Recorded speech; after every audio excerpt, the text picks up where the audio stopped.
mucho para entender del por qué correr ciertos comandos en cierta forma o por qué de repente mi comando no funciona cuando sí debió haber funcionado, si está escrito de manera correcta, pero tal vez es una cuestión de permisos por la cual no se puede ejecutar.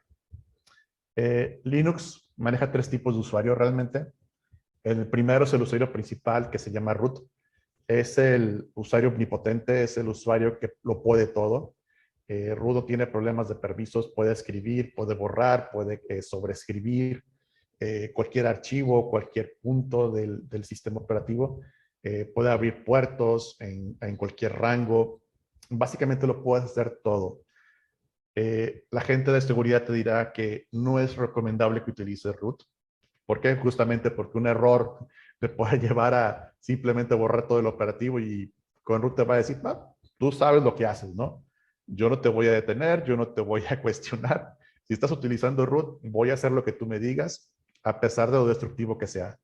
Entonces, por ahí cuestiones de seguridad o el mismo también por salud mental, lo recomendable es no utilizar este usuario. Es para ocasiones muy, muy, muy especiales. Yo le recomendaría que incluso se puede bloquear que este usuario no se pueda loguear desde interfaces de red, entonces solamente desde la máquina local. Dependiendo de su escenario, hay que tener cuidado y hay que proteger a este usuario.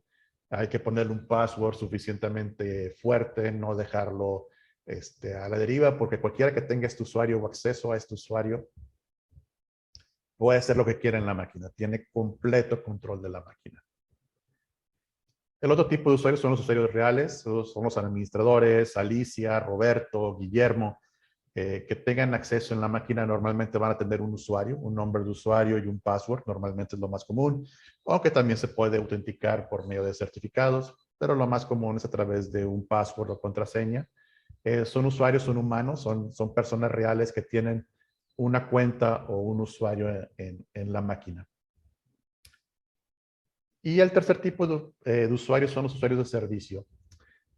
Normalmente, malamente lo que hacen muchas personas es cuando levantan un servidor web, levantan un servidor de DNS o algún otro tipo de servicio, lo ejecutan utilizando el usuario root.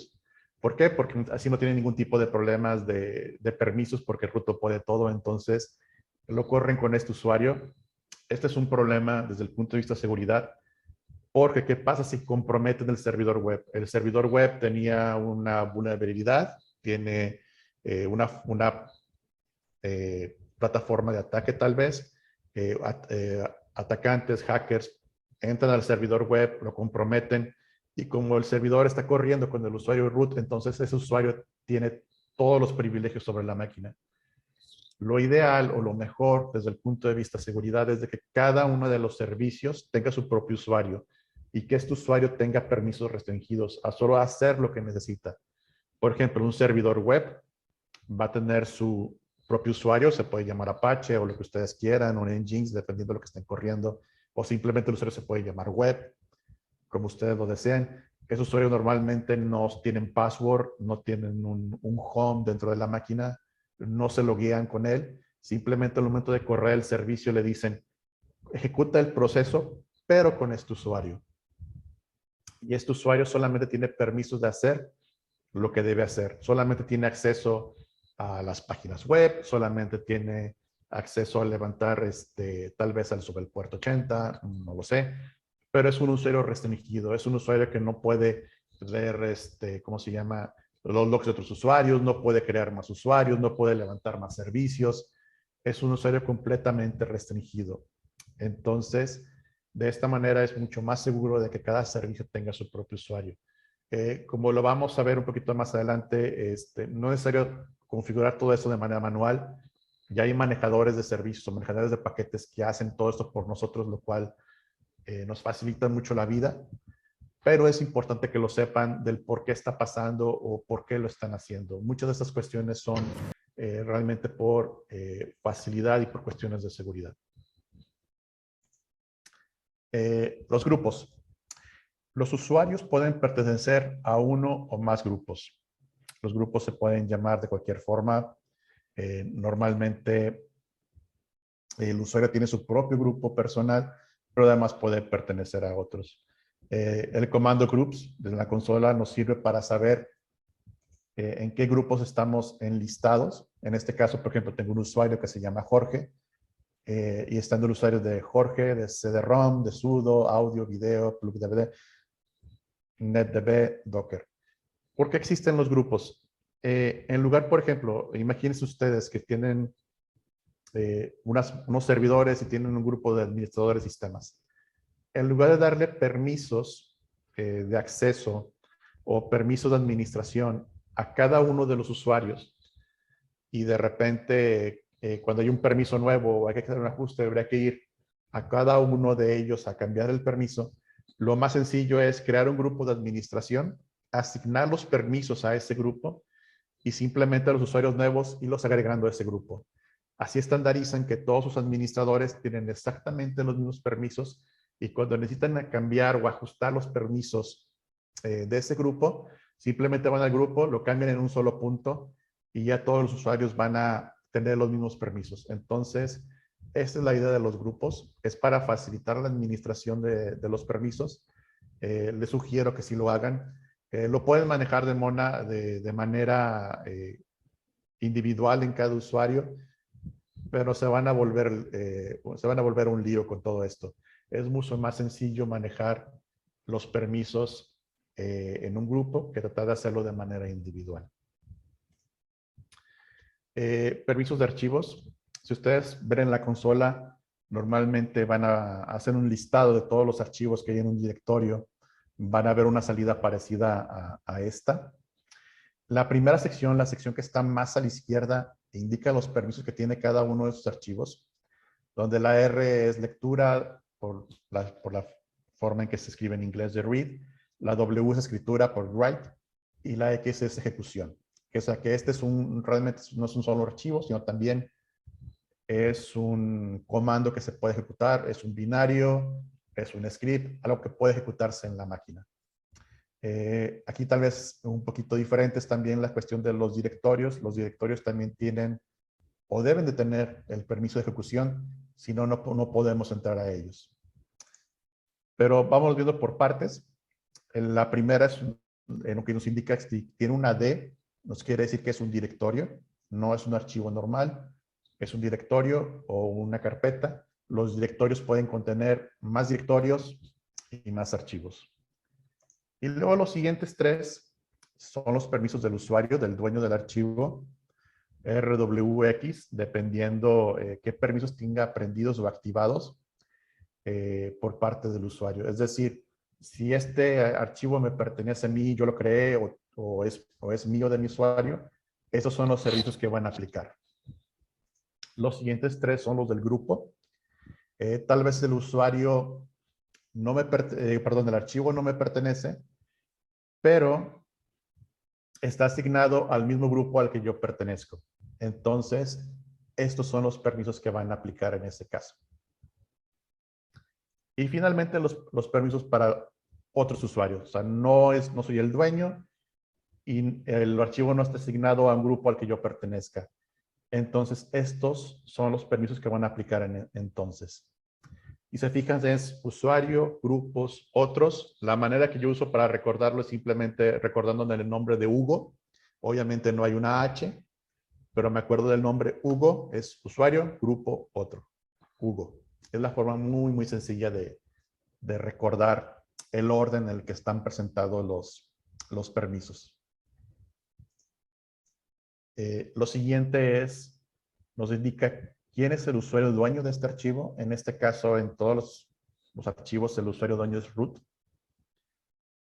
Y el siguiente es el grupo, que casi todos son root, excepto el último que pertenece al grupo shadow. Este archivito, solamente como curiosidad, guarda todos los passwords de los usuarios en la máquina. Si se fijan, solamente root lo puede escribir y lo puede leer. Y en el caso del grupo shadow, solamente las personas que pertenecen o los procesos que pertenecen a este grupo pueden leer el archivo. Todos los demás no pueden leer el archivo. Y tiene sentido porque al final de cuentas, este archivo contiene todos los passwords de los usuarios que están creados en la máquina. No están en texto plano, están hashados, pero aún así por seguridad solamente tienen acceso los que deben tener acceso. En este caso el root y probablemente el proceso que realiza el logueo o que inicia la sesión de los usuarios en la máquina tienen acceso a este archivo. Todos los demás no lo pueden ni siquiera ni leer. La siguiente columna nos indica el tamaño del archivo. Es el tamaño en bytes o en kilobytes o en megas. La última y finalmente la última modificación del archivo. Y lo que está más a la derecha pues es cada uno de los archivos. El sistema de archivos, como les comentaba, el sistema de archivos del sistema de Unix o de Linux está basado en una forma de árbol. Hay un directorio raíz y a partir de ahí se van creando todos los archivos y subdirectorios del sistema operativo. Como les comentaba, los directorios pueden tener más directorios y más archivos y así van formando una estructura de árbol donde hay un directorio raíz y de ahí se crea todo lo demás. Cada usuario real normalmente tiene un directorio casa o home. Básicamente este es un directorio que tiene sus permisos donde el usuario puede escribir y crear cualquier tipo de archivo o subdirectorio. Normalmente está asignado en la ruta /home, aunque esto es configurable, pero lo más común es verlo en esa ruta. Entonces, por ejemplo, mi usuario Jorge, dentro de /home, tengo un directorio donde mi usuario puede escribir y crear cualquier archivo que yo lo desee, archivos de texto, archivos de música, archivos de video. Lo que yo necesite lo puedo crear en ese lugar. El carácter / se utiliza para delimitar directorios. Obviamente, el / de más a la izquierda se refiere a la carpeta root o a la carpeta raíz del todo el sistema operativo. Y de ahí se pueden ir creando o pueden ir indicando subdirectorios. Hay dos formas de mostrar estas rutas. Una de forma absoluta esto quiere decir, desde la raíz vamos indicando cuáles son los subdirectorios divididos por slashes hasta finalmente llegar a un directorio o a un archivo. O la forma relativa, que eso tiene que ver, eso depende de dónde nos encontramos actualmente en el sistema operativo. Si nos encontramos, por ejemplo, en nuestro directorio casa o nuestro directorio home y no le ponemos el / al principio, eso quiere decir que es una ruta relativa. Entonces, por ejemplo, documentos, libros, equivale a la ruta que está arriba, si es que estamos en el directorio home Jorge. ¿Ok? Esto es importante porque de repente, cuando estamos creando scripts, lo ideal es utilizar rutas absolutas, es decir, voy a indicar la ruta completa de mi archivo, pero cuando estamos trabajando con la consola de manera interactiva, lo más sencillo muchas veces es utilizar las rutas relativas. Dependiendo de dónde nos encontremos, podemos indicar un archivo sin tener que definir toda la ruta. Hasta este punto, ¿hay alguna pregunta o algún comentario? Por ahora no tenemos preguntas, Jorge. Genial. Ok, vamos a ver ahora sí lo que son los comandos en Linux. Los comandos generalmente siguen el siguiente formato. No es un estándar obligado, entonces no todos los comandos siguen en este formato, pero yo diría que la gran mayoría, o al menos los más usados, sí lo siguen. Básicamente se escribe el comando, puede indicar opciones del comando utilizando el signo de menos. Son opcionales, obviamente, dependiendo del comando, varían.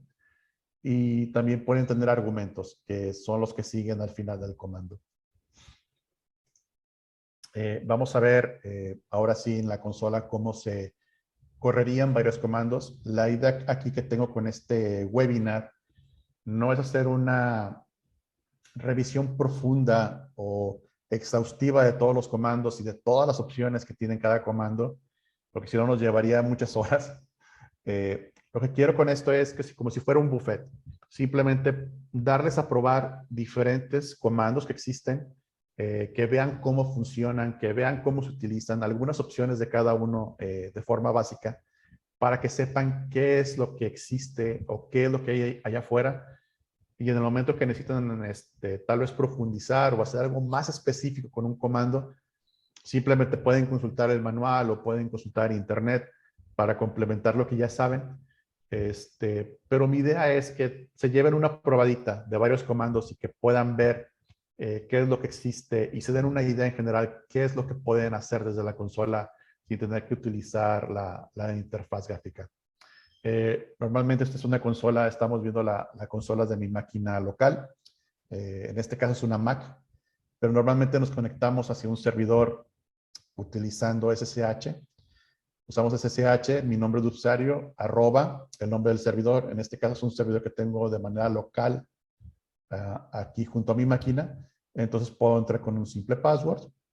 Ya estamos adentro. Este caso es una máquina con Debian. Puedo utilizar el comando whoami para saber con qué usuario estoy logueado. Con el comando groups puedo utilizarlo para ver a qué grupos pertenece. Solamente pertenece a 2 grupos, a Jorge y a Sudo. Con pwd puedo saber en qué directorio estoy. En este caso estoy en mi carpeta home. El comando ls puedo ver el contenido de la carpeta. Con cd me puedo cambiar de carpeta. En este caso me cambié a documents. Y con ls otra vez puedo ver el contenido. Con el comando cat puedo enlistar el contenido de un archivo. En este caso el archivo libros.txt. Muestra una serie de libros y sus autores. Pero si quiero saber solamente las primeras líneas del archivo, porque tal vez es muy grande, puedo utilizar head. Y me muestra nada más las primeras n líneas. Puedo indicarle con el argumento "-n" cuántas líneas quiero que me muestre. En este caso solamente estoy mostrando las primeras 3 líneas. Con cd, regreso al directorio padre. Me regreso un directorio atrás. Y el comando list también puede listar el contenido de otros directorios. En este caso, por ejemplo, configs. Y puedo listar también el directorio configs dentro, el directorio bind dentro de configs. Y esto nos permite listar contenidos sin tener que cambiarnos al directorio. Si se fijan, estábamos estudiando el directorio home.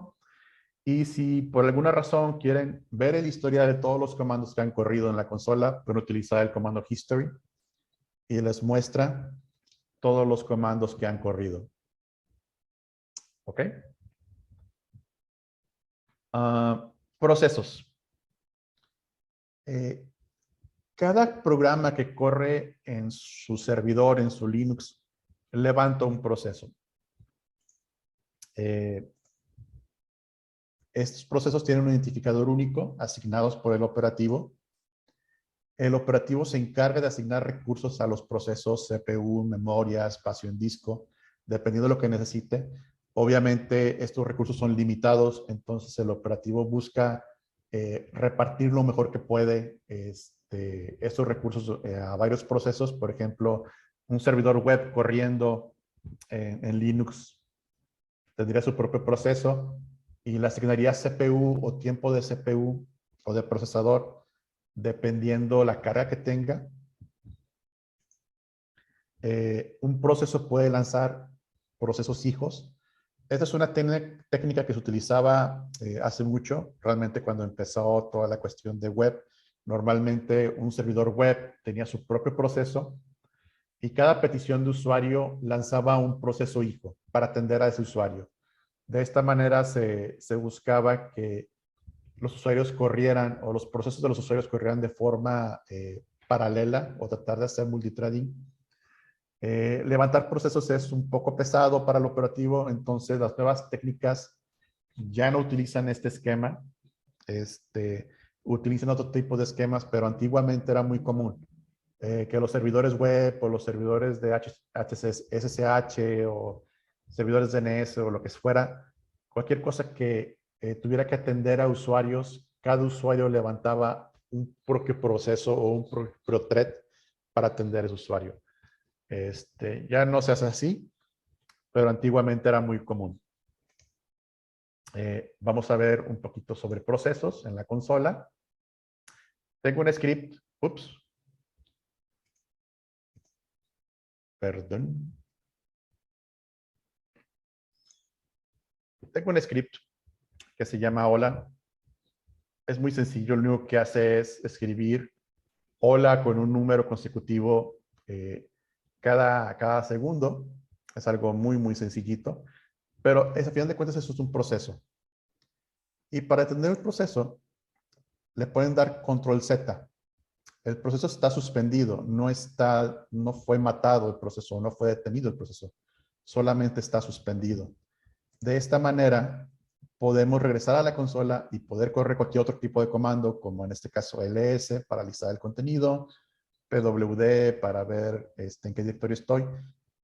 Y con el comando fg, puedo regresar a la ejecución del comando que estaba corriendo. ¿Ok? Con fg, regreso al comando y continúa con lo que estaba haciendo. Ahora, si le doy control C, ahora sí detengo el proceso. ¿Ok? Y se fijan, corre un comando, en este caso fue un script muy sencillito, que está siendo procesado en la consola, pero de repente necesito hacer otra cosa.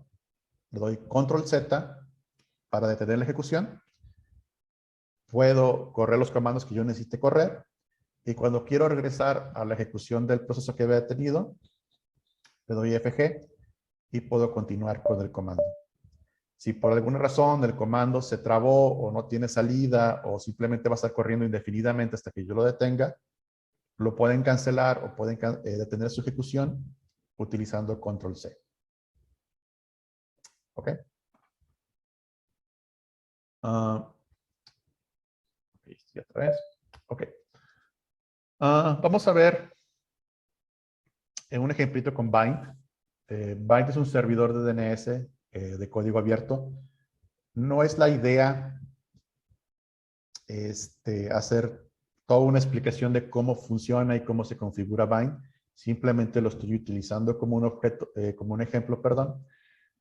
Y la idea es ver cómo ejecutarlo, cómo configurarlo, ver cómo probar si está corriendo realmente. Y que para que ustedes se den una idea de cómo hacer esto en consola. Vamos a verlo de dos maneras. Esta es la forma manual. Después vamos a enseñar una forma un poquito más automatizada, pero vamos a verlo primero de forma manual. Es un servidor, como les comentaba, es un servidor DNS de código abierto, es muy utilizado. Puede funcionar de forma autoritativa o recursiva. Y para muchos es la implementación de referencia de los estándares de DNS. Si ustedes alguna vez se meten a leer los estándares de DNS, algunos fueron escritos hace mucho tiempo, ya por los 80s. Entonces, de repente la redacción puede ser un poquito ambigua y confusa. Cuando esto pasa, lo que normalmente la gente hace es, fíjate que hace bind, y eso es lo que debe hacer. Vamos a ver ahora en consola otra vez. Nos cambiamos a configs bind. Ahí tengo ya una configuración ya prehecha. Listamos el contenido del directorio con ls. En este caso, el archivo de configuración es el name.conf. Ahora, si se fijan, utilicé ls, pero le mandé una opción, -l. Lo que hace esta opción -l es mostrarles la salida en formato de lista. Ahora sí les muestra los permisos, quién es el dueño de los archivos, el tamaño, la última modificación. Entonces les da mucho más información si le mandan el argumento o la opción -l. Ups, sorry. No es muy amigable la parte de control. Entonces, como les comentaba, pueden listar con ls, pero con -ls, -l, les da un poco más de información. Y si se fijan, el tamaño está en bytes. Entonces pueden agregarle H para que les dé una lectura mucho más sencilla de los tamaños, en este caso con kilobytes. Con named pueden correr el servidor de DNS. En este caso ya está corriendo, pero si se fijan nos bloqueó la consola. Entonces no podemos hacer nada más. Y si nos deslogueamos de la consola, el servidor se va a detener. ¿Por qué? Porque nuestro proceso de consola que estamos corriendo lanza un proceso hijo que es el que está corriendo como el DNS, y al momento de que matamos el proceso padre también se mueren normalmente los procesos hijos. Entonces lo detuve, perdón, con menos C, con control C, y ya dejó de escribir, ya dejó de escuchar. Lo voy a volver a levantar, pero en este caso, sin la opción de "-G". Y lo que hace con esto es que lo levanta, pero en un modo que es el modo normal en el que funciona Bind, que se conoce como modo demonio. Es decir, no está ligado a correr en la consola de forma normal, sino que se levanta como un proceso independiente. Y este proceso independiente no escribe en la pantalla, no recibe más comandos desde la línea, simplemente ya está corriendo de forma independiente a su consola. Y si ustedes se desloguean, el proceso va a seguir corriendo. ¿Ok? En este caso, como es una prueba, no estoy utilizando el puerto 53, que es el puerto normal en el que escucha DNS. Estoy utilizando el puerto 8053 para poder hacer la prueba. Y para poder ver que el proceso está corriendo o qué procesos están corriendo con su usuario en la máquina, pueden utilizar ps-x. En este caso, si ven el proceso con el PID o el identificador de proceso 927, van a ver que está corriendo el bind. Este otro comando, netstat, nos sirve para enlistar todos los procesos que están escuchando en un puerto determinado en la máquina. En este caso, lo que nos dice la salida es, si se fijan, en varias de las direcciones IPs, que básicamente es en todas las direcciones IP de la máquina, en el puerto 8053, tanto en TCP como en UDP, se está escuchando algo, que es el servidor de DNS que estamos corriendo. Por ahí vemos por ahí también un 22, que es el servidor de SSH. ¿Ok? Entonces, con Netstat podemos ver qué está corriendo, cuáles puertos están siendo escuchando en la máquina. Con dig podemos hacer una consulta directamente al servidor de DNS para ver qué nos responde. En este caso, corrimos dig @localhost, es decir, que vamos a utilizar la máquina local o le vamos a preguntar a la máquina local. Con "-p le indicamos en qué puerto. Como no estamos utilizando el estándar del puerto 53, tenemos que decirle en qué puerto tiene que ir a preguntar. En este caso, en el 8053. Y la consulta. Estoy preguntando por el dominio example.com y estoy pidiendo su resolución a IPv4. Y en este caso, pues ya el servidor nos respondió. Y aquí vemos la respuesta de la resolución de ese nombre de dominio a esta dirección de IPv4. Como les comentaba, no voy a entrar mucho a cómo funciona el DNS o el por qué. Lo que me interesaba más es que vieran cómo se levanta un proceso al momento de ejecutarlo y cómo se queda corriendo de manera independiente a nuestra consola de forma virtual, por así decirlo, en el background, y que no está ligado de ninguna forma a nuestra consola, y que si nos deslogueamos, el servicio va a seguir ejecutándose.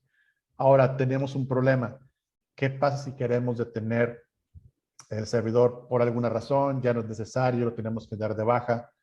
Hay que cambiar la configuración y hay que reiniciarlo. Si ya no tenemos ningún contacto con él, con ese proceso, porque lo lanzamos y ya se quedó corriendo de forma independiente. No podemos darle FG para tratar de recuperar el control del proceso. Está completamente aislado a nosotros. Entonces, la forma en que podemos detener ese proceso es a través de su identificador de proceso, que lo podemos consultar con PS-X, como les había visto que es el 927, y con kill-9 podemos detener o matar el proceso. En este caso, el -9 es para indicarle al kill que elimine tanto el proceso padre como cualquier hijo que haya creado. ¿Ok? Entonces, si se fijan, si volvemos a consultar con PS, ya no está corriendo el proceso 927 que era el servidor de DNS. Se ha detenido.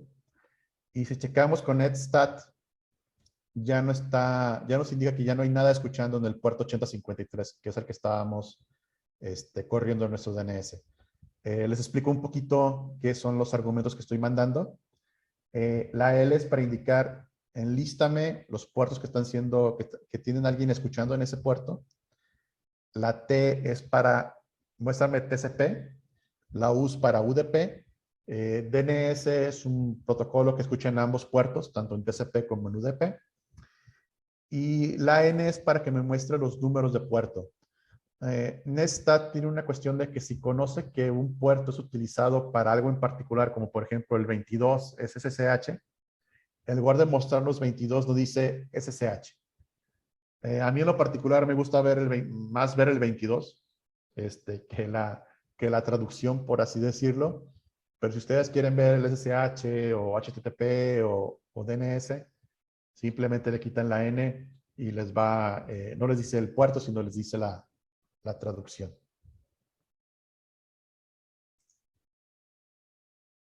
¿Ok? Aquí estoy haciendo el ejemplo como sin la N. Y si se fijan, ya nos dice 22, nos dice SSH, no nos dice 68, nos dice boot PC. Me regreso a mi directorio home. Si se fijan, no le di cd cd para regresar a home. Simplemente le puedo indicar con la tilde que me quiero regresar a home a través de la tilde. Y de esa manera no importa en qué parte del sistema operativo o del sistema de archivos del file system me encuentra. Si le doy cd y la tilde, me va a mandar a mi carpeta home o en mi carpeta casa. ¿Ok? ¿Hay preguntas hasta este punto? Sí, Jorge, tenemos preguntas. Tenemos una pregunta de Graciela Martínez. Graciela pertenece al sector de LACNIC, su coordinadora, y lo que justamente nos está preguntando es lo siguiente. La consulta DIG, ¿se puede hacer igual aún si no conocemos el puerto, correcto? O sea, lo que ella pregunta es si se puede poner dig@localhost example.com, por ejemplo, por lo que se esté consultando, o cómo es por el registro A, o cómo es el localhost, es necesario el puerto. Si ponemos el localhost, ¿es necesario el puerto en ese caso? Ok, es una muy buena pregunta. Lo que pasa es que tuve que definir en qué puerto mandar la consulta porque no utilicé el puerto 53, que es el estándar. Si ustedes a DIG no le dicen a qué puerto consultar, va a ir a consultar al 53 porque ese es el estándar. Entonces, como nuestro servidor estaba escuchando el del puerto 8053, no en el 53, por eso fue necesario indicarle a DIG a qué puerto mandar la consulta. Pero en un escenario normal, en el que están probando un DNS normal, si no es necesario indicar el puerto, DIG lo va a mandar automáticamente al 53 porque ese es el estándar. Para este ejemplo, utilicé otro puerto más que nada porque tengo otro servidor de DNS ya corriendo del 53, aunque ahorita está detenido, y no quería ningún tipo de conflicto y era una prueba rápida. Entonces, por eso lo corrí en otro puerto. Pero normalmente en un escenario real o un escenario normal de producción, el puerto que se debe utilizar es el 53. Entonces, no es necesario que al DIG le indiquemos qué puerto utilizar, porque él ya sabe que el estándar es el 53 y va a realizar la consulta directamente a ese puerto. Muchas gracias, Jorge. No tenemos más preguntas por ahora. También Grace nos dice que gracias y que está perfecto. Gracias. Genial. Ok, Vamos a continuar. Manejadores de paquetes. La gente de las distribuciones de Linux se ha dado la tarea de crear paquetes. Esto es no tener que bajar el código fuente, compilarlo, configurarlo a mano, bajar dependencias, tener que saber un poquito de repente de desarrollo o de codificación de programas para poder entender qué está pasando, para poder instalar un servidor web o un servidor DNS, un servidor de correos. Normalmente ya forman paquetes que ustedes pueden descargar y ejecutar y les va a instalar automáticamente ese servicio que ustedes necesitan. El manejador se va a encargar de descargar el paquete, lo que ustedes quieren instalar, descargar todas sus dependencias y ejecutarlas de forma tal que saben que va a funcionar en su distribución de Linux. Existen varios, como apt, que eso es muy común en Debian y en sus derivados, como Ubuntu, como Mint.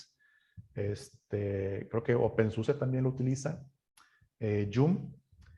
Este es muy utilizado por toda la familia de Red Hat, lo que es Red Hat, Fedora, CentOS, utilizan este manejador. Algunas otras distribuciones utilizan Pacman y algunas otras utilizan APK, como lo es Alpine Linux. ¿Cuál es mejor? Es una cuestión de gustos. Todos funcionan de manera muy similar. La idea es facilitarle al sysadmin o al administrador de sistemas poder instalar paquetes de forma sencilla y de forma estándar. La gente que mantiene estos paquetes en estos repositorios se encargan de que todo va a funcionar de manera correcta, que se van a bajar las dependencias correctas, que todo se va a hacer match, y cada que se actualicen los paquetes, porque también se pueden actualizar a través de estas herramientas, se van a actualizar de manera correcta. Obviamente no es 100% confiable, siempre es bueno probar en una máquina que no es de producción antes de correr en producción para ver que todo funcione correctamente, pero normalmente es confiable y es una forma muy, muy sencilla de instalar paquetes nuevos o servicios nuevos en su servidor sin tener que compilar el código fuente a mano. Vamos a ver un pequeño ejemplo. Vamos a primero actualizar el sistema operativo. Siempre es bueno hacerlo. Ahora, para correr el comando se utiliza apt update. En este caso este es un Debian, entonces utilizamos apt. Decidí usar Debian porque es en lo personal la distro que más me gusta a mí, pero créanme que es una cuestión simplemente de gustos. No existe la distribución perfecta, no existe la mejor distro. Es dependiendo de sus necesidades y lo que están más familiarizados o los que más les gusta, esa es la distro que deben usar. Por ahí hay guerras de que mi distro es mejor que la tuya y que no sé qué. Yo la verdad no creo así. Simplemente se encuentra la que te sirve más a ti. Hay distros enfocadas a seguridad, hay distros que están enfocadas más hacia la cuestión de una computadora de escritorio, de un servidor que sea fácil de utilizar. Busca la que más te gusta a ti, prueba unas 2, 3, 4 distros, ve cuál es la que más te gusta y aprende a usarla de forma más completa. Realmente todos los comandos que hemos visto hasta el momento son universales en todas las distros, entonces lo que se aprende, a pesar de que estoy utilizando Debian, se usa exactamente igual en otras distros de Linux. Incluso muchos de los comandos que hemos visto funcionan en la consola de Mac. Entonces, es algo que se funciona más o menos universal. De repente, Mac al estar basado en BSD, no tanto en Linux, los comandos varían un poquito, más que dentro de distros, pero la idea es muy, muy similar o muy, muy parecida. Lo que sí varía de entre distros es principalmente el manejador de paquetes. En este caso, apt no es exactamente igual a Yum o igual a APK o a Pacman. Varían un poquito su uso. pero la forma como funcionan y la forma y lo que hacen es muy, muy similar.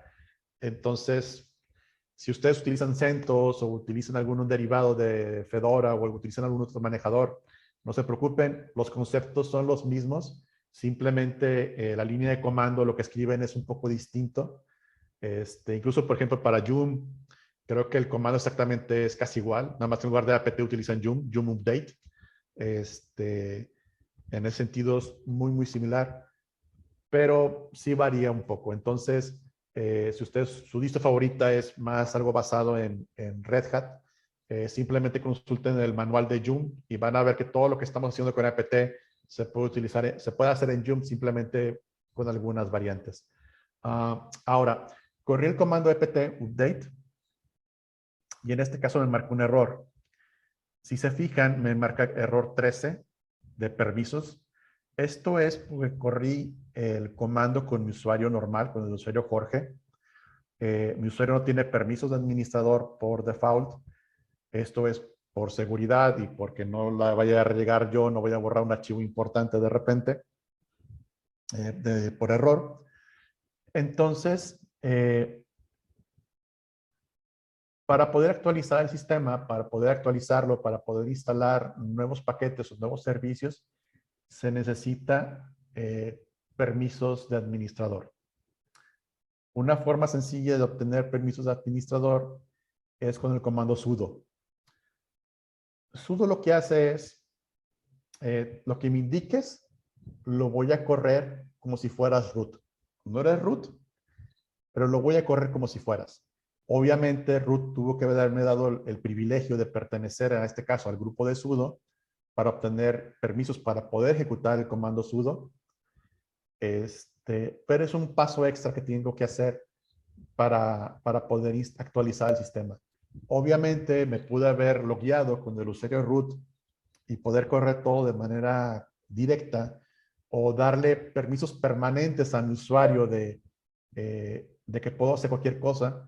Sin embargo, por seguridad y hasta por evitar un error de dedo de repente que o que voy a borrar un archivo que no debo, es mejor que todo lo sensible lo haga a través de sudo en lugar de hacerlo directamente con root o que mi usuario tenga permisos de más. En este caso, vuelvo a correr el comando apt update. En este caso, indicando primero con sudo para decirle que lo corra con permisos de root. Y ahora sí va a poder ejecutar el comando sin problema. Me pide mi password para confirmar que sea yo. En este caso me dice que hay 3 paquetes por actualizar. Entonces doy apt upgrade y lo que va a hacer es bajar las nuevas versiones que existen de estos comandos o de estas actualizaciones que existen. Si se fijan, es una forma muy sencilla de mantener su servidor actualizado. Y ahora vamos a instalar lo que es bind y dnsutils, que son el comando dig y ese tipo de cuestiones. Me dice que confirme que quiero instalar 28 megas de paquetes. Le digo que sí. Y en un momento debe de terminar. Y ya todo instalado. Ahora vamos a instalar, no sé, también quiero un servidor web. Vamos a instalar Apache.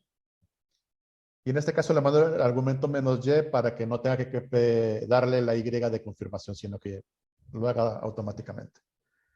Entonces, si se fijan en esta pequeña ejemplo, he instalado 2 servicios, DNS con Bind y un servidor web con Apache, de manera muy sencilla utilizando apt, y también actualicé el sistema operativo para mantenerlo al día.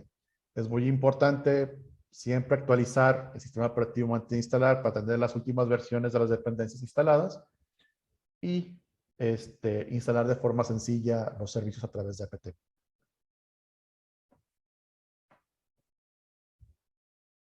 Ahora vamos a Ups, ese es el mismo video. Vamos a configurar nuestro bind. Eso ya es un ejemplo un poquito más real, no ejecutado desde mi usuario normal, sino ya instalado de forma correcta o más estándar en la máquina. Si se fijan, Ya los archivos de configuración no están en mi carpeta de usuario, sino que están en una carpeta llamada etc-bind.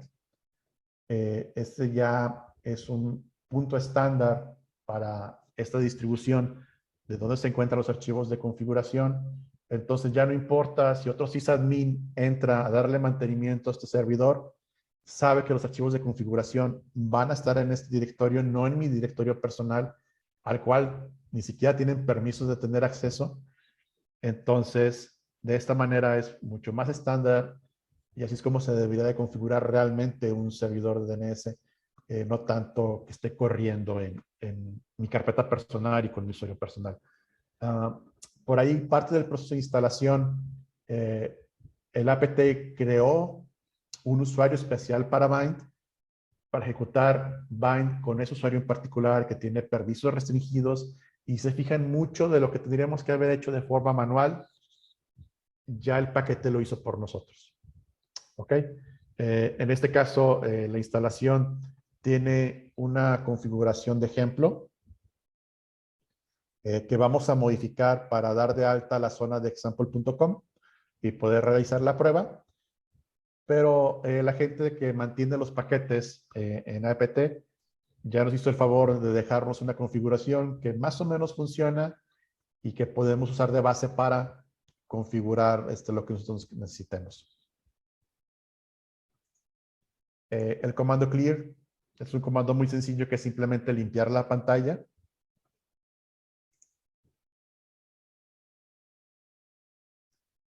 Y lo que a mí me gusta hacer, bueno, antes vamos a ver el contenido de los archivos de configuración utilizando cat. En este caso, la configuración está partida en 3 otros archivos, opciones, local y default zones. Aquí nos dice que aquí podemos realizar la configuración de opciones del servidor y nos recomienda que las zonas que demos de alta, las demos de alta en este otro archivo, en namecontent.local. Antes de modificar los archivos de configuración, me gusta sacarles un backup. ¿Por qué? Porque nunca falta de que cometa un error. Entonces siempre es bueno tener un respaldo o un backup de los archivos originales antes de modificarlos. En este caso simplemente estoy usando el comando cp para copiar. Le digo el nombre del archivo que quiero copiar y el nuevo nombre. Y ahora utilizando VI, que es un editor de texto, vamos a modificar el primer archivo de configuración. Ahora, aquí nos marcó error de que estoy cambiando un archivo de lectura. Realmente ese no es el problema. El problema es que me metí a modificar un archivo cuyo dueño es root y yo no tengo permisos de escritura sobre ese archivo. Entonces, los cambios que iba a hacer en ese archivo no los iba a poder grabar porque no tengo permiso de escritura. Entonces, lo que voy a hacer es, en lugar de mandar llamar el comando vi directamente, que es el editor, voy a decirle sudo vi y ahora sí puedo editar el archivo como si fuera root. ¿Ok? Y se fijan, ahora sí ya no me dice que estoy modificando un archivo de solo lectura. Voy a configurar que no es un archivo de recursivo, que no es un servidor recursivo, perdón. Y voy a indicar que no voy a permitir que la zona sea transferida por nadie. ¿Ok? Vamos a ver un poquito VI más adelante, pero con W escribo el archivo y con la Q me salgo del editor. Ahora voy a modificar el archivo conf local y le voy a indicar que quiero dar de alta la zona example.com diciéndole que es el tipo master, o sea que este servidor va a ser el maestro. Y le indico que el archivo de zona está en esta ruta. La recomendación es de que sea una ruta absoluta, para no haber una confusión. Otra vez con 2 puntos WK para escribir el archivo y salir del editor. Y ya lo último lo que vamos a hacer es copiar de mi directorio home. Si se acuerdan, podemos utilizar tilde. El voy a escribir toda la ruta del directorio home con fix y bind. voy a copiar la zona a este directorio. El punto indica este directorio. ¿Ok? Entonces, ups. Puedo correr comando name d checkconf para ver si hay algún error. Si no sale nada es que todo está correcto. Entonces, ahora sí, puedo darle sudo system control status bind 9. Este comando, system control, es la forma de cómo controlar los servicios que están corriendo en la máquina. Al momento que se instala a través del apt, también configura en System Control o en Systemd, realmente se llama así el sistema, que está corriendo el bind, lo configura para correr en tal puerto, que va a correr con tal usuario, que los archivos de configuración están en tal lado. Le indica todo eso para poder controlarlo de forma sencilla a través de la herramienta System Control. En este caso, estoy diciendo System Control Status para preguntar en qué estado está el servidor y le paso el nombre del servidor. En este caso se llama bind 9. Este nombre se lo asignó el apt, no fui yo quien lo asignó, es la forma como lo instala. En otras versiones, con Yum o con otros manejadores de paquetes, este nombre puede cambiar. Pero en Debian utiliza este nombre, bind 9. 9 porque es la versión que está corriendo. En este ejemplo que estamos viendo, si se fijan, lo que está en rojo dice que hubo un error al momento de correr el bind o el servidor. Esto es porque antes de grabar este video, hice una prueba y cometí un error en la configuración. Y justamente el servidor en este momento no está corriendo. Sin embargo, con los cambios que hice en la configuración, si le doy que reinicie el servicio o arrancarlo nuevamente, una vez más con System Control, ahora sí debe de correr el servidor sin ningún problema. En este caso voy a dar el status, le doy restart. Y si volvemos a consultar, ahora sí nos debe decir que todo está corriendo sin ningún problema. Si se fijan, ahora sí está en verde, nos dice que está activo, que está corriendo, nos da un poquito de información desde cuándo está corriendo, cuánto tiempo tiene corriendo, ese tipo de cuestiones. Entonces puedo utilizar dig. En esta ocasión ya no voy a utilizar el "-p", porque ya está corriendo en el puerto 53, que es el oficial, y podemos ver que sí nos está contestando por la zona. Regresamos al directorio home. Y lo que voy a hacer con el comando tar es sacar un backup de toda la configuración. Porque me gusta guardar una copia de la configuración que funciona por si de repente hago una otra modificación y cometo un error, tener una referencia de cuál fue la configuración, la última configuración que tenía que sí funciona.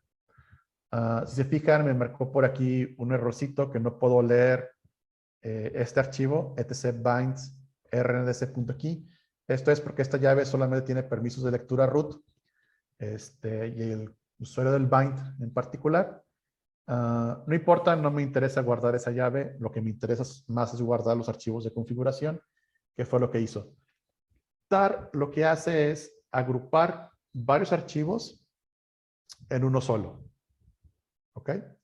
Si lo quieren ver, es como un zip, pero sin compresión. Simplemente va a agrupar todos los archivos en uno solo. Voy a explicar un poquito más detenidamente cómo correr tar. Si se fijan, le di "-c vf". C es para decir, quiero crear un archivo. La V es para que me muestre en consola los archivos que estoy guardando. Y la F es para indicarle el nombre del archivo. En este caso lo nombré bind-config.tar. Y el siguiente, que es etc-bind, es quiero guardar todo lo que está en este directorio. ¿Ok? Entonces, de esta manera, tar lo que va a hacer es agrupar todos los archivos y subdirectorios que están dentro de tcbind en un solo archivo llamado bind.configs.tar. ¿Ok? Creo que lo que sigue es simplemente listar el archivo. Si la memoria no me falla.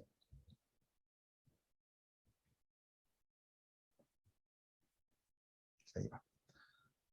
Si se fijan, utilicé list para listar el archivo. El tar ocupa o necesita 20K. Puedo utilizar gzip -9, indicando que es el máximo nivel de compresión para comprimir este archivo. Entonces, si lo vuelvo a consultar, voy a utilizar 20K, ahora son 2.9K. Vamos a crear otra carpeta llamada backups. Para eso utilizo el comando mkdir para hacer el directorio y el comando move para mover el tar que creé ya compreso. Lo voy a mover a backups. Ok, si se fijan, ya no está el archivo en la carpeta base, sino se encuentra en la carpeta backups. Ok. Algo por ahí extra que hice con el comando list. Si se fijan, al list le agregué una nueva opción que es la A. Lo que hace la opción A es listar todos los archivos que están en el directorio, incluso los ocultos.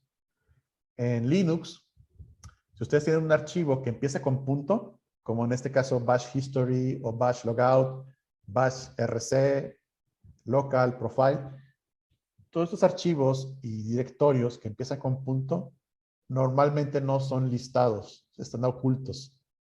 Pero si ustedes les dan -a al comando list, se los muestra de cualquier forma.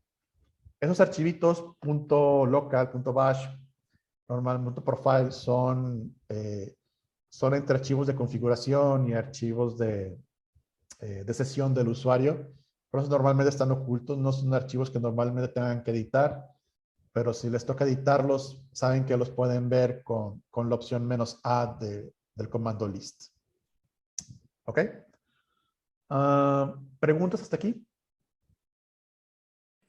Sí, Jorge, tenemos una pregunta de nuestro querido Lito Ibarra. Lito justo anunció que tuvo que retirarse de la reunión, pero ya le dijimos que queda grabada la respuesta, así que vamos a hacerla. Algo de esto ya nos comentaste hace un ratito, pero está muy bueno centralizar todo en una sola respuesta, porque él pregunta, ¿las distintas implementaciones de Linux ofrecen las mismas opciones en los comandos o hay variantes importantes? Casi todos utilizan los mismos comandos. Yo diría que la gran mayoría son los mismos comandos. La gran diferencia está en el manejador de archivos, normalmente. Como les comentaba hace rato, derivados de Debian, como es Ubuntu, el mismo Debian, Mint, OpenSUSE, utilizan apt como manejador de paquetes. En el caso de los derivados de Red Hat, utilizan Yum. Y por ahí existen otro que otro manejador de archivo en otras distros que no son tan comunes o tan usadas o que no tengo tanta experiencia. Entonces, esa es la principal diferencia con lo que hemos visto el día de hoy. Simplemente el manejador. El comando list, copy, move, whoami, pwd, cd, move, ps, el kill. Esos comandos son estándar. Los van a encontrar en todas las distros. Esos no cambian. La mayor diferencia es el manejador de paquetes, y cuando instalan algo a través del manejador de paquetes, no siguen exactamente las mismas lugares para los nombres de los servicios o para la forma de cómo configurarlos. De repente sí varían. Esto es porque, a fin de cuentas, pues se les asigna un nombre al momento de crear el paquete y no siempre utilizan el mismo nombre, ¿no? Por ejemplo, cuando instalamos el Apache en apt, en Debian, el nombre del paquete es Apache 2. Si la memoria no me falla, para todas las distros basadas en Red Hat, el paquete se llama HTTP. HTTP o HTTP2, no recuerdo. No se llama Apache, se llama HTTP. Entonces, ¿cuál es el nombre? El que definió la persona que creó el paquete. Entonces, eso puede variar de distro a distro. Pero al final del día hacen lo mismo. Instalan un servicio que tiene un nombre que se configura de cierta manera que ustedes pueden entrar a configurar a través de archivos. Eso no cambia. Tal vez el nombre del archivo varía y el lugar va a variar, pero la forma de configurarlo es, si no es igual, muy, muy similar. Solamente es cuestión de ver el manual o la documentación del servicio que ofrece el manejador de paquetes o las mismas personas que mantienen el servicio o el código tal cual, para ver las pequeñas diferencias. Pero si entienden los conceptos que estamos haciendo o qué está pasando, es simplemente saber, ok, lo que llego en Debian con de esta manera, ¿cómo se hace en Fedora? Y lo vas a encontrar en Google sin ningún problema. Pero el resto de los comandos, como les comentaba, toda la cuestión de copy, de movimiento de archivos, de crear, de permisos, de usuarios, todo eso es estándar en todas las distros normalmente.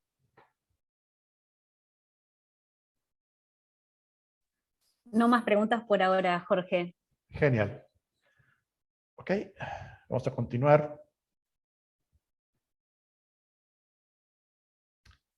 Vamos a ver. Bueno, ya estuvimos jugando mucho con la cuestión del servidor de DNS. Vamos a ver un poquito nuestro servidor de web que también instalamos. Instalamos un Apache. Por default, en Debian al menos, cuando instalan un servidor Apache, les pone una página default que te dice bienvenido Apache, bla, bla, bla. Es una página muy, muy sencillita que tiene información sobre el servidor en sí. Obviamente, cuando ustedes van a instalar una página web o un servicio que utiliza web, esta página default se retira por lo que ustedes quieren servir en su servidor. Pero una forma de consultar lo que está sirviendo el server de forma sencilla es a través del comando curl. El comando curl es descarga archivos de servidores web. En este caso simplemente le damos el nombre del servidor, http:// el nombre del servidor, y nos debe de descargar la página web que está por default. Si se fija, nos regresó el HTML, es decir, no está interpretándolo de ninguna manera, simplemente nos regresa la información de la página default de gestión del servidor, y con eso podemos comprobar que el servidor está corriendo por lo menos. Ahora, tratar de leer esto de repente no es muy amigable, entonces curl tiene otra opción que es -i mayúscula, que es en lugar de bajar o de mostrarnos el contenido de la página web, siempre solamente nos da la información del header o de los headers. En este caso, HTTP 1.1.200, quiere decir que todo está corriendo de forma normal. Nos da un poquito más de información. Estoy instalando un navegador de consola que se llama Lynx.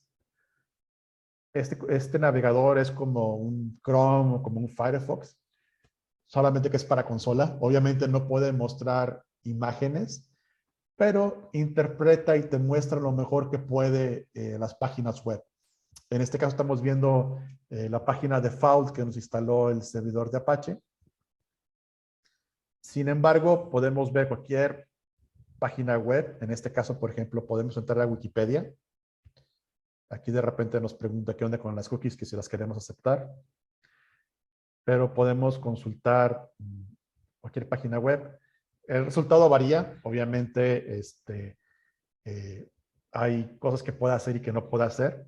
Pero podemos usar Wikipedia, podemos buscar, en este caso podemos buscar LACNIC en Wikipedia. Podemos realizar la consulta. Aquí vamos un poquito lento, pero ya estamos viendo la página de Wikipedia de LACNIC. Si se fijan, obviamente intenta hacer lo mejor que puede en cuanto a los estilos y indicar cuáles son ligas. Pero podemos navegar ya sea de liga a liga o de utilizando espacio para cambiar a la siguiente página. En este caso navegamos de la página de LACNIC, navegamos a la página de NICBR. Y es una curiosidad simplemente, o sea, obviamente no es para el día a día, pero es una forma divertida de a través de la consola poder consultar una página web y se fijan, la consola es suficientemente poderosa como para poder tener un navegador muy funcional, obviamente con sus limitantes de que no puede mostrar imágenes, ni tampoco diferentes tipos o tamaños de letra, pero nos puede dar una referencia rápida o una consulta rápida si lo necesitamos con este browser o navegador llamado Lynx.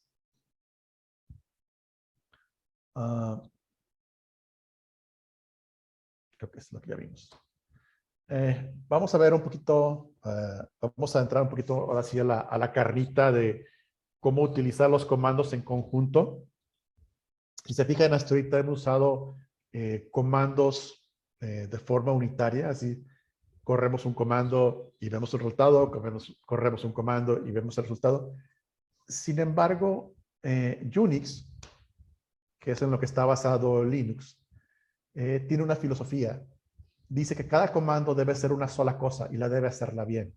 Es decir, los comandos no deben ser muy complejos, deben ser sencillos, hacer solamente una cosa. Y estos comandos se pueden unir, es decir, la salida de un comando o de su resultado puede ser la entrada de un segundo comando. Por ejemplo, comando 1, agrego un pipe a comando 2 y así puedo ir concatenando los comandos que yo quiera. En este caso, por ejemplo, la salida del comando 1 va a ser la entrada del comando 2 y la salida del comando 2 va a ser la entrada del comando 3 y así lo podemos ir en cascada, ¿no? Hasta tener n comandos. ¿Ok? Entonces, vamos a ver un ejemplito. En este caso vamos a crear un directorio con mkdir llamado temporal. Vamos a copiar del directorio de documentos el archivo de texto libros.txt. Vamos a copiar a temporal. Nos cambiamos al directorio temporal que creamos. Vamos a listar el contenido. Debemos tener una copia del archivo de libros.txt. Voy a dar un cat para recordar qué es lo que tiene este archivito, que simplemente es un listado de libros, su autor, con tail, parecido a head, pero tail me da los últimos renglones del archivo. Al igual que con head, le puedo con -3 indicar cuántas líneas quiero. En este caso serían las últimas 3 líneas del archivo. Sin embargo, por ejemplo, si le indico con el signo más y 4, le digo, dame todas las líneas desde la cuarta línea. Y con esto ya no muestro lo que era el header o el título que tenía al inicio del archivo. Ok, voy a hacer una pequeña pausa aquí. Si se fijan, volví a correr el tail para traerme todas las líneas a partir de la cuarta línea y le mando con un pipe para concatenar este comando a este otro comando que se llama sort. Lo que hace el comando sort es ordenar de forma alfabética lo que yo le mande. Si se fijan, ahora la salida que tengo de mis nombres de libros están ordenados de forma alfabética. Ya no están en el orden original que tenía el archivo, sino que me los ordenó de formato alfabético. ¿Ok? Vamos a seguir jugando con este. Entonces, en lugar, por ejemplo, de mandarlo a sort, voy a utilizar el comando awk, que es para parsear el archivo. Con "-f" le indico que el separador es una coma espacio y le digo, imprímeme solamente la segunda columna. ¿Ok? Y la segunda columna son los autores. Si se fijan, es primera columna, nombre del libro, coma, el autor. Entonces, con esta forma, imprimo solamente los autores. A esta salida la puedo volver a concatenar con un sort para ordenar los autores de forma alfabética. Y, por ejemplo, puedo correr otro comando que se llama unique, que me va a quitar los repetidos. Ahora estoy viendo los autores sin que estén los repetidos. Si le doy a unique, le mando -c, lo que va a hacer es indicarme cuántas veces aparece el autor o ese texto, cuántas veces aparece en la entrada. En este paso, por ejemplo, la Agatha Christie aparece una sola vez, Carlos Ruiz Zafón aparece 2 veces, Gabriel García Márquez aparece una. Y, por ejemplo, esa salida otra vez la puedo ordenar utilizando, concatenando con sort, con "-r", para que me lo ponga el sort a la inversa o el ordenamiento a la inversa. Y me muestra, por así decirlo, como un top. ¿Cuáles son los autores que más veces aparecen en el texto, no? En este caso, Stephen King aparece 3 veces, George R. Martin aparece 2 veces, Carlos Ruiz Zafón aparece 2 veces, y el resto aparece una sola vez. Entonces, vámonos por partes.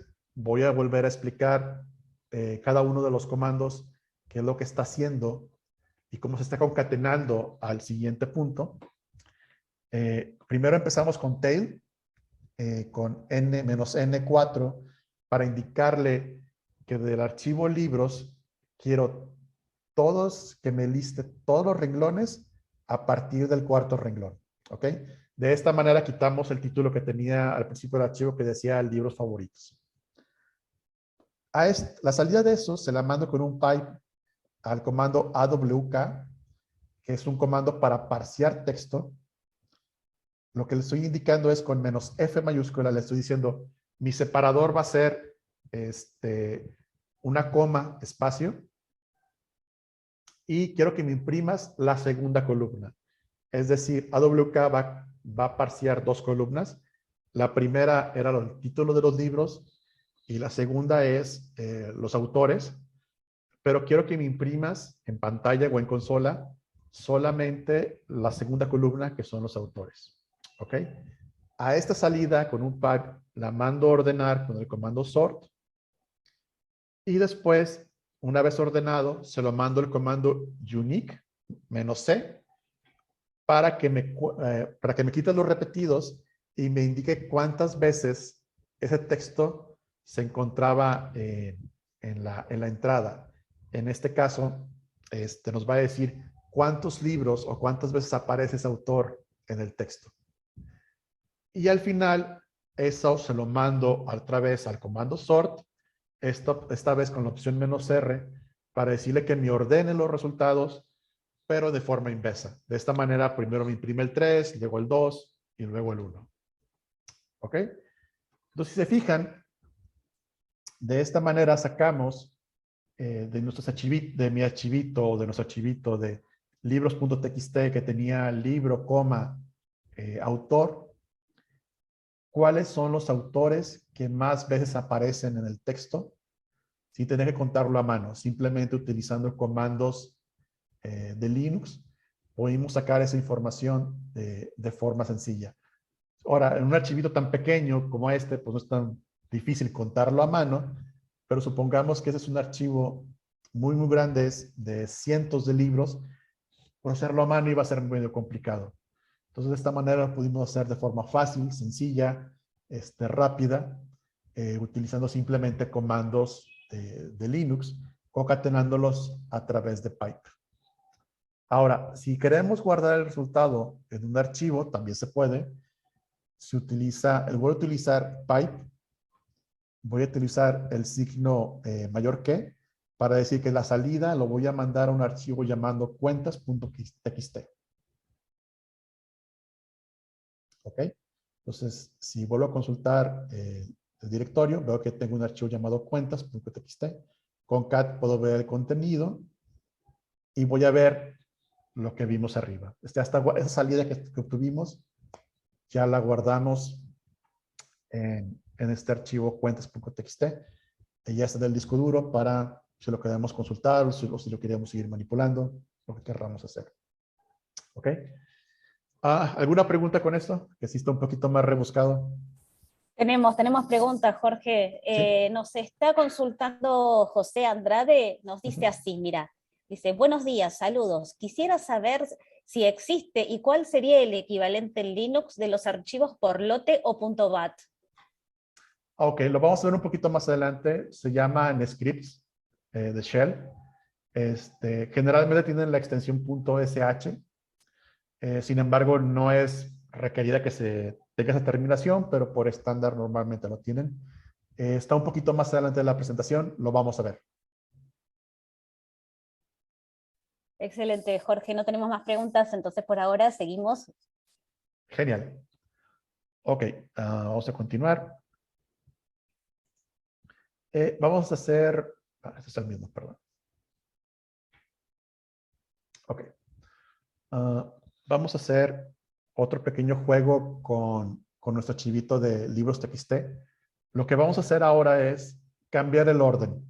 Vamos a cambiar, en lugar de que sea título del libro, coma, autor, vamos a poner autor, coma, el título del libro.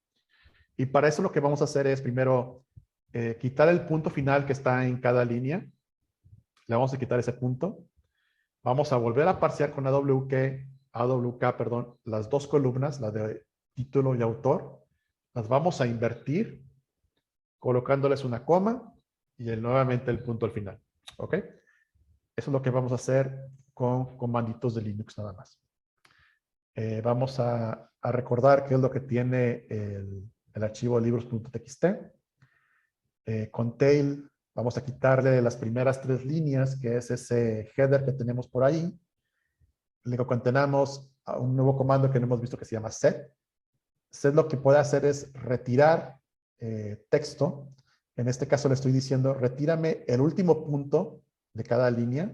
Y se fijan, ya no tiene el punto al final del nombre del autor. Con AWK vamos a parsear el texto para formar las dos columnas. Y en este caso le voy a decir, imprímeme la columna 2, coma, espacio, la columna 1, punto final. ¿Ok? Y de esta manera, al correrlo, debemos haber tenido el texto, ahora sí de manera inversa. Primero, el autor, coma, el título del libro, punto al final. Y se fijan, fue 3 comandos de Linux. De manera muy sencilla pudimos parsear el archivo de texto haciendo un cambio que si lo quisiéramos hacer de forma manual nos hubiera llevado bastante tiempo, más si el archivo es mucho más grande. Pudimos hacerlo de manera muy, muy sencilla, muy rápido.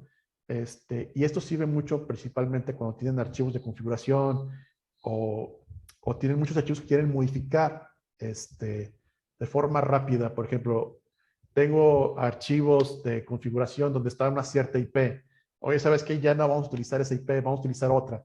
Bueno, pues podemos cambiar esa IP por esa otra IP utilizando estos comandos de forma muy rápida, de forma muy sencilla, sin mucho problema, y sería pues, mucho más rápido y mucho menos propenso a error que si tuviéramos que hacerlo a mano. Imagínate tener que estar entrando, editar el archivo, copiar el nombre del autor, pasarlo al principio, borrar. Ese sería un caos.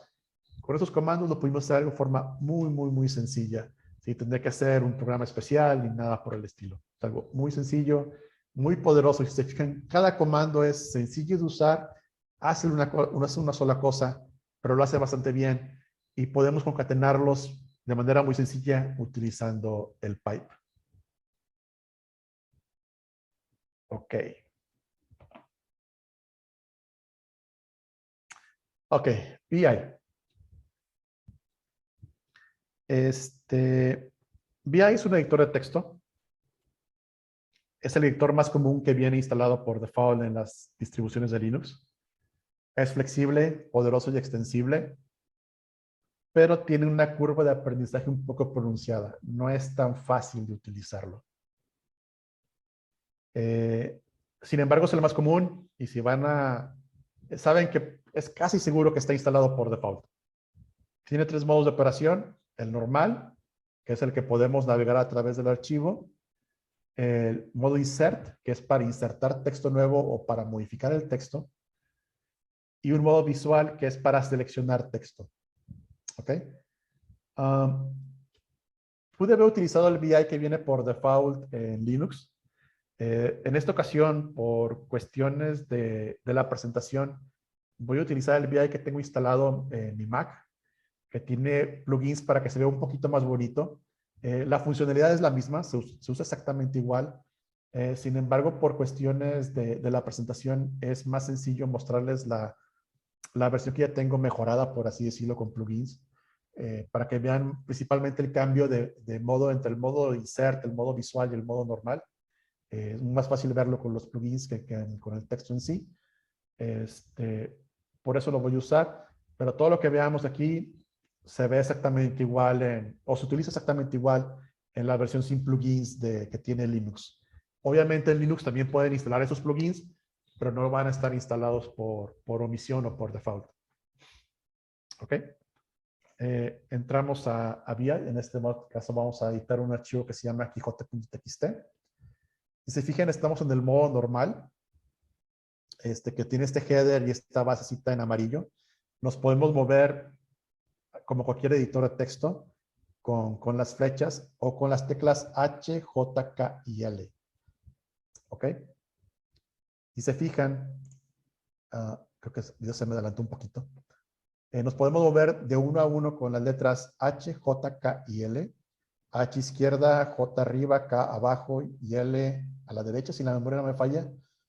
Normalmente yo no las uso, utilizo las flechitas del teclado.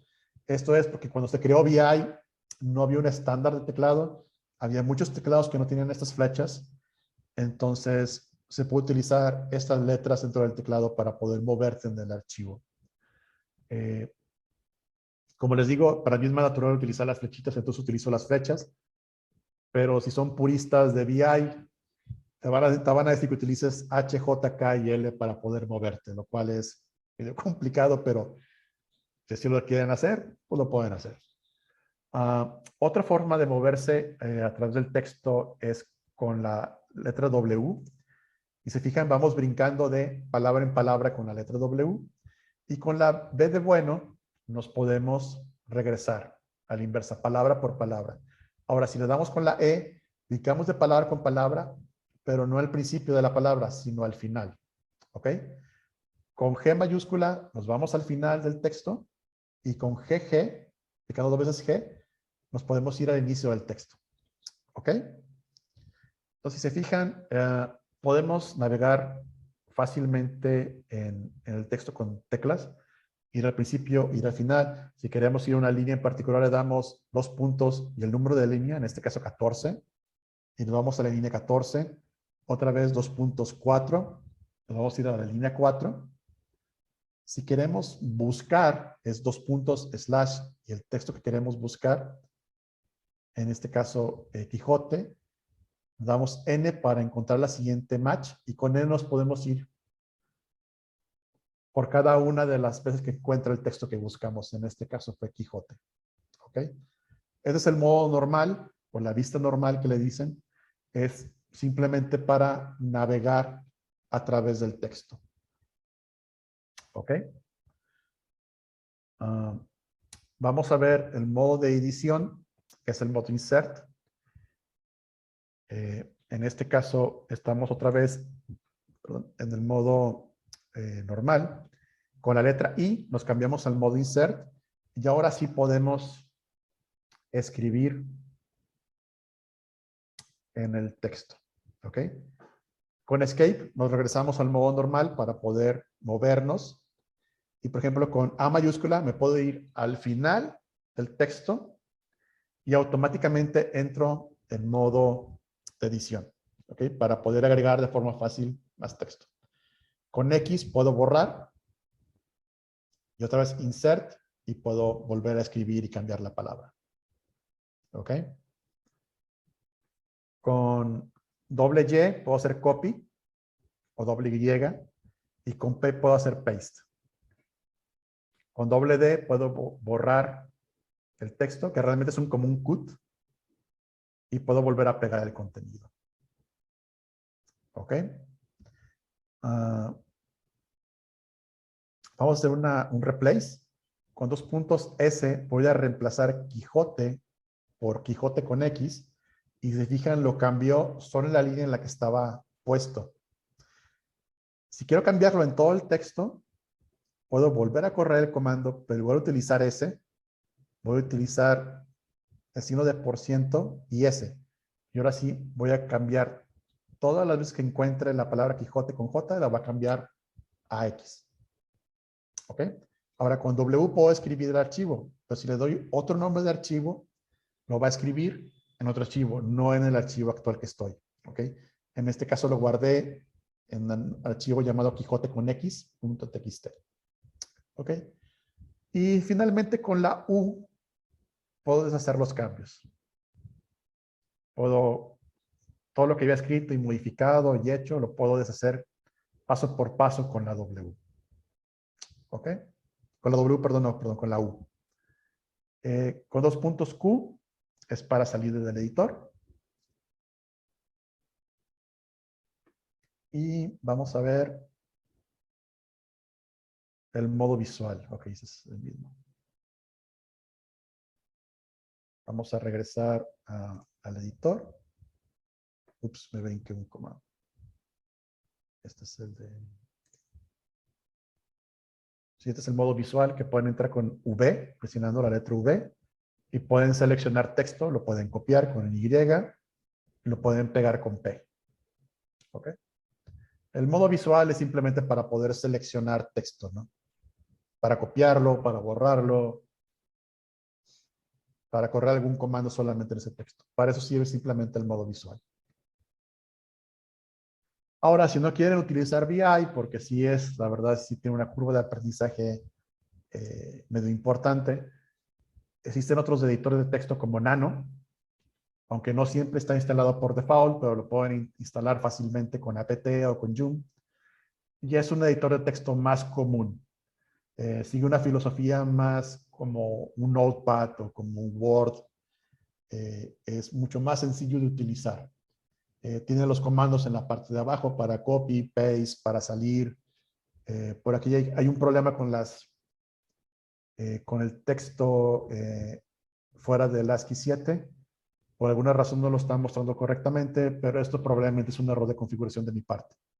Nano debería de poder manejarlo sin problemas. Entonces, yo la verdad les recomiendo que le den una revisada a lo que es VI. Se lo van a encontrar en todas las distribuciones instalado por default, lo más probable. Es muy poderoso, es muy flexible. Pueden hacer muchas cosas con él, pero sí es un poquito complicado de usar y de aprender principalmente al principio. Ahora, no quieren batallar, no quieren tener que estarse metiendo con dolores de cabeza con VI. Existen alternativas como Nano, que es un editor de texto un poquito más a lo que ya estamos acostumbrados con el Word, con el Notepad o con otro tipo de editor de texto, que son más sencillos de usar. Entonces, la opción es suya, es simplemente qué les gusta más. Personalmente me gusta mucho VI. De hecho, es el editor que utilizo por default, incluso en mi Mac, en mi máquina personal. Por eso tiene plugins y se ve un poquito más bonito en mi Mac, porque lo he configurado un poquito más.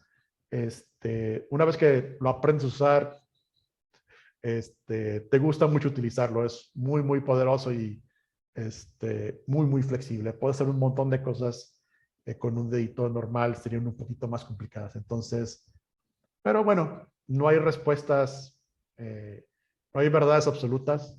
Eso es más una cuestión de preferencias, qué es lo que más te gusta usar. Lo importante aquí notar es que hay opciones y que puedes encontrar algo que se ajuste más a lo que a ti te gusta o a tus necesidades. Ok, ya vamos a terminar. Quedan un par de temas muy fáciles de revisar. Hemos visto copiar archivos, moverlos, crear carpetas, configurar servidores, editar textos, ese tipo de cuestiones. Pero también hay comandos que sirven para administrar el servidor. Por ejemplo, revisar espacio disponible en discos duros, revisar qué procesos están consumiendo más recursos, verificar los parámetros y la conectividad de la red, revisar los archivos de log o de bitácora por si hay errores. Los podemos ver desde la consola también. Vamos a ver, por ejemplo, el comando top, que es en lista qué procesos están consumiendo más CPU y más memoria. En este caso, la máquina no está haciendo gran cosa, por eso no hay procesos que estén consumiendo casi nada de CPU. Si presionan M pueden ver la memoria. Si se fijan, La máquina tiene 1 GB, pero solamente está teniendo 21 megas. Con el comando clear podemos limpiar la pantalla. Y con df podemos ver cuánto espacio es disponible en el disco duro o en las particiones. Si queremos ver cuánto ocupa una carpeta en particular, podemos usar du. En este caso, la carpeta downloads tiene 124 megas usados. Comando IP addrshow nos muestra las IPs asignadas a las interfaces de red. Comando IP realmente puede hacer muchas más cosas. Pueden asignar, remover, quitar, poner IPs. Y el clásico ping, ¿no? Que pueden ver si pueden llegar a una máquina en particular a través de la red. En este caso, pues estoy haciendo pings al 48, que es el servidor DNS de Google. Pues son comandos muy sencillos que les puede servir para ver y administrar lo que es un servidor, ver problemas. Scripting. Eso es lo que había por ahí una pregunta sobre la equivalencia de los archivos BAT de Windows en Linux. Es el scripting. Son scripts que permiten la automatización de tareas repetitivas, permite la ejecución de varios comandos en una sola instrucción, ayuda a la estandarización de varios servidores, porque al correr un script te aseguras que están configurados de la misma manera varios servidores. Ayuda a evitar el error humano porque al final de cuentas no estás corriendo comandos de forma manual, sino solamente corres un script y el script no se va a equivocar. Entonces vamos a ver un pequeño script. En este caso vamos a crear un pequeño reloj, por así decirlo. Con el comando date les imprime la fecha y la hora actual. Entonces, en este directorio que es el raíz que tenemos de nuestro home, vamos a usar el comando touch para crear un archivo vacío, en este caso reloj.ch. Vamos a enlistarlo. Si se fijan, el archivo no tiene permisos de escritura, digo de ejecución. Se lo vamos a agregar con el comando change mode. Le vamos a agregar permiso de ejecución a todos, para eso es la A. Y ahora sí vamos a editar el archivo. Vamos a crear un pequeño script que se va a ejecutar como batch. Decimos while true, do. Eso quiere decir que va a estar iterando por siempre. A una variable now vamos a guardar el resultado del comando date y vamos a imprimir en consola /r para irnos al inicio de la línea. El contenido de now, nos vamos a dormir por un segundo y con el comando done cierro el ciclo. Con WK escribo y salgo del editor. Y ahora sí, para correrlo le digo /reloj.ch y está corriendo nuestro script. Si se fijan, como le di /r, se regresa y escribe sobre la misma línea. Con control C puedo detenerlo. Y antes de correr esto, con control C puedo detener la ejecución. Ahora, este script fue muy sencillo. Simplemente imprime en pantalla la fecha y la hora actual. No es algo que sea muy útil realmente. Pero pueden crear scripts de instalación en las que ustedes pueden instalar software de manera corriendo solamente un script. Eso es mucho más útil. En este caso voy a enlistar un script que yo hice para instalar el Node Exporter. El Node Exporter es un software que exporta métricas para el sistema de monitoreo Prometheus. Hasta cuando creé este script no existía un paquete en el manejador de paquetes de Debian, entonces lo que hace el script es descarga el código fuente, lo compila, no lo puse, compila, o baja ya un binario, no baja ya un binario, perdón.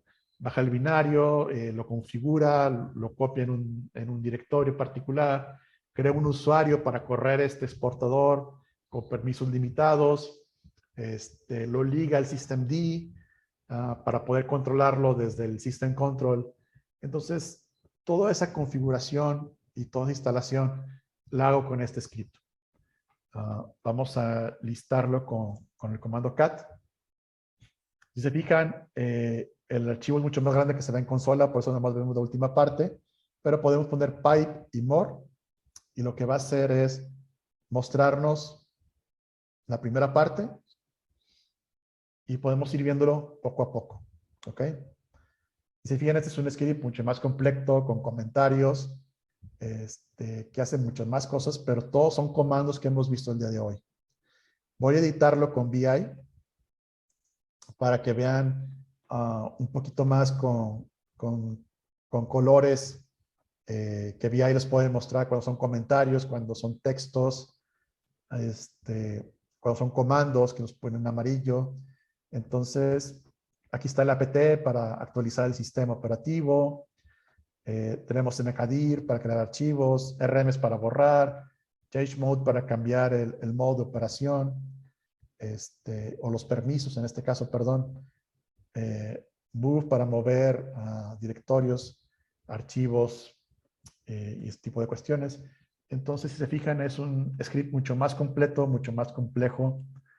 Tiene funciones, hace validaciones, realiza descargas, configura archivos de configuración, crea usuarios. Es algo mucho más completo. Entonces, en lugar de hacer esto manualmente, en cada máquina simplemente tengo un script que lo corro de una sola vez y me va a hacer todas esas tareas, que es básicamente el equivalente de un archivo BAT en Windows, para poder hacer instalaciones o cualquier otro tipo de cuestiones. El formato, no voy a entrar en detalle en la sintaxis de cómo se crean los scripts.